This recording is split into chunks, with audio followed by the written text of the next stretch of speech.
Delhi high court में फिर से एक ऐसा केस सुनवाई के लिए लगा है जो सिर्फ एक डिग्री का नहीं बल्कि ट्रांसपेरेंसी और प्राइवेसी के बीच के एक बड़े कॉन्स्टिट्यूशनल सवाल का है। जी हाँ, बात हो रही है प्राइम मिनिस्टर नरेंद्र मोदी के बैचलर्स डिग्री के डिस्क्लोजर की। एक ऐसी लीगल लड़ाई जो 2016 से चल रही है और जिसमें पॉलिटिक्स, पब्लिक इंटरेस्ट और प्राइवेसी का पूरा कॉकटेल मिलता है। आपको याद होगा कि सिंगल जज जस्टिस सचिन दत्ता ने 25 अगस्त के अपने 175 पेज जजमेंट में कहा था कि एजुकेशनल क्वालिफिकेशंस, मार्कशीट और डिग्रीज एक पर्सनल इंफॉर्मेशन होती है जो आरटीआई एक्ट के सेक्शन 81J के तहत डिस्क्लोजर से एग्जेम्प्ट होती है। कोर्ट ने लिखा था, it is unambiguously clear that the marks obtained, grades and answer sheets etcetera are in the nature of personal information and are protected under section 81J of the RTI act subject to an assessment of overriding public interest. Simple words में उन्होंने ये कहा कि चाहे कोई prime minister ही क्यों ना हो, उसके एकेडमिक रिकॉर्ड्स ऑटोमेटिकली पब्लिक नहीं बन जाते जब तक कोई बड़ा पब्लिक इंटरेस्ट ना हो। तो अब सवाल उठता है कि ये पब्लिक इंटरेस्ट क्या है? क्या पीएम मोदी की डिग्री एक पर्सनल इंफॉर्मेशन है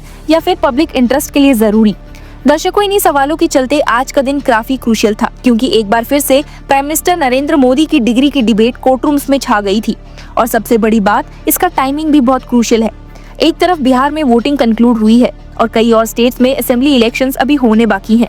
ऐसे में क्या इस नए केस का इम्पैक्ट पीएम नरेंद्र मोदी की जीत पर पड़ेगा? ये तो हमें केस की सुनवाई और फैसले से ही पता चलेगा। लेकिन आइए तब तक जानते हैं कि किस बेसिस पर दिल्ली हाईकोर्ट में एक बार फिर से पीएम मोदी डिग्री केस को लाया गया है और क्या हुआ है आज की हियरिंग में। चीफ जस्टिस देवेंद्र कुमार उपाध्याय और जस्टिस तुषार राव गदेले की डिवीजन बेंच ने 12 नवंबर को वो 4 अपील्स पर सुनवाई सुनी जो आरटीआई एक्टिविस्ट नीरज शर्मा, आम आदमी पार्टी लीडर संजय सिंह और एडवोकेट मोहम्मद इरशाद ने फाइल की थी। ये अपील्स चैलेंज करती हैं उस सिंगल जज ऑर्डर को जो 25 अगस्त को पास हुआ था, जिसमें हाईकोर्ट ने सेंट्रल इंफॉर्मेशन कमीशन के 2016 के ऑर्डर को सेट असाइड कर दिया था। ये वही 2016 का सीआईसी ऑर्डर था जिसमें कमिश्नर प्रोफेसर एम श्रीधर अर्चिलू ने दिल्ली यूनिवर्सिटी को डायरेक्ट किया था कि वो 1978 के बीए पास स्टूडेंट्स के रिकॉर्ड डिस्क्लोज करें। वही साल जिसमें पीएम मोदी ने अपने एफिडेविट के मुताबिक बीए पॉलिटिकल साइंस की डिग्री हासिल की थी। हालांकि दिल्ली हाईकोर्ट ने अपने 25 अगस्त के ऑर्डर में एक डिटेल रीजनिंग दी थी डिस्क्लोजर को मना करते हुए, लेकिन नीरज शर्मा और संजय सिंह जैसे एक्टिविस्ट के लिए ये रीजनिंग एक सेटबैक नहीं बल्कि एक चैलेंज थी। उनका कहना था कि जब एक इलेक्टेड रिप्रेजेंटेटिव अपनी एजुकेशन क्वालिफिकेशन एफिडेविट में मेंशन करता है तो लोगों को उसकी ऑथेंटिसिटी वेरीफाई करने का हक है। आज की हियरिंग में शदान फरासत ने कहा, there are 2 issues. First, whether exemption under section 8 of the RTI Act applies, and second, even if it does, whether the disclosure is justified in larger public interest। मतलब सीधा सवाल ये था कि क्या प्राइम मिनिस्टर की डिग्री जानकारी RTI से एग्जेम्प्ट है और अगर है भी तो क्या पब्लिक इंटरेस्ट के नाम पर डिस्क्लोजर होनी चाहिए। बेंच ने इस पर तुरंत observation the. There seems to be a delay in filing the appeal। तब सॉलिसिटर जनरल तुषार मेहता, जो दिल्ली यूनिवर्सिटी की तरफ से अपेयर हुए, बोले, Instead of issuing notice, I will file my reply including on the issue of delay। SG Mehta का मतलब था कि नोटिस इशू करने की जरूरत नहीं है, वो खुद ही अपना डिटेल रिप्लाई फाइल करेंगे जिसमें डिले का इशू भी एड्रेस होगा। बेंच ने पूछा, do you wish to file any objection on delay? इस पर एसजी ने कामली रिप्लाई दिया, I haven't gone through the reasons yet but I have no hesitation in arguing on the merits. मतलब उन्होंने ये सिग्नल भी दिया कि चाहे डिले हो या ना हो, वो केस के मेरिट्स पर आर्ग्यू करने के लिए तैयार हैं। कोर्ट ने फिर एक और क्रूशियल सवाल पूछा, have you made CBSE a party? In one of these matters, details of class 10 and 12 mark sheets have also been sought. That's why we asked। ये पॉइंट इंपॉर्टेंट था क्योंकि आरटीआई के तहत सिर्फ कॉलेज डिग्री ही नहीं बल्कि स्कूल लेवल के records भी मांगे गए थे और अगर सीबीएसई पार्टी नहीं है तो उनके रिकॉर्ड्स के डिस्क्लोजर पर कोर्ट का डायरेक्ट ऑर्डर आना मुश्किल हो सकता है। हियरिंग के एंड में बेंच ने अपना ऑर्डर पास किया ये कहते हुए that SG Mehta to file objections on the condonation of delay, appellants to respond. मतलब पहले एसजी अपने रिटन ऑब्जेक्शंस को फाइल करेंगे पर्टिकुलरली डिले कंडोन करने पर और उसके बाद अपीलेंट्स आरटीआई एक्टिविस्ट साइड उसका जवाब देगी। कोर्ट ने अगली तारीख 16 जनवरी के लिए फिक्स की है। आपको बता दूं कि इस कहानी की शुरुआत हुई थी 2015 में जब नीरज शर्मा ने दिल्ली यूनिवर्सिटी के सेंट्रल पब्लिक इंफॉर्मेशन ऑफिसर को एक आरटीआई भेजी। उन्होंने पूछा था 1978 के बीए एग्जाम्स में अपेयर होने वाले सभी स्टूडेंट्स के नाम, रोल नंबर, मार्क्स और रिजल्ट। सीपीआईओ ने तुरंत मना कर दिया ये कहकर कि ये थर्ड पार्टी इंफॉर्मेशन है और डिस्क्लोज नहीं की जा सकती। लेकिन शर्मा यहाँ नहीं रुके, उन्होंने सीआईसी के पास अपील डाल दी और दिसंबर 2016 में इंफॉर्मेशन कमिश्नर प्रोफेसर अर्चिलू ने उनके फेवर में डिसीजन दिया।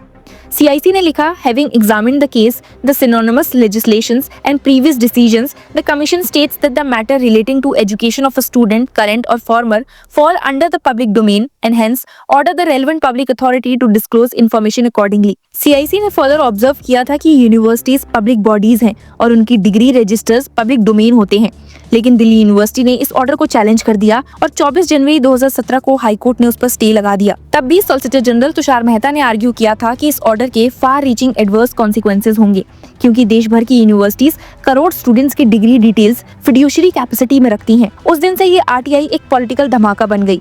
2016 के आसपास अरविंद केजरीवाल ने पब्लिक में ये सवाल उठाया कि मोदी जी अपनी डिग्री पब्लिक क्यों नहीं करते। उन्होंने तो ये तक कहा कि PM मोदी की डिग्री फेक है।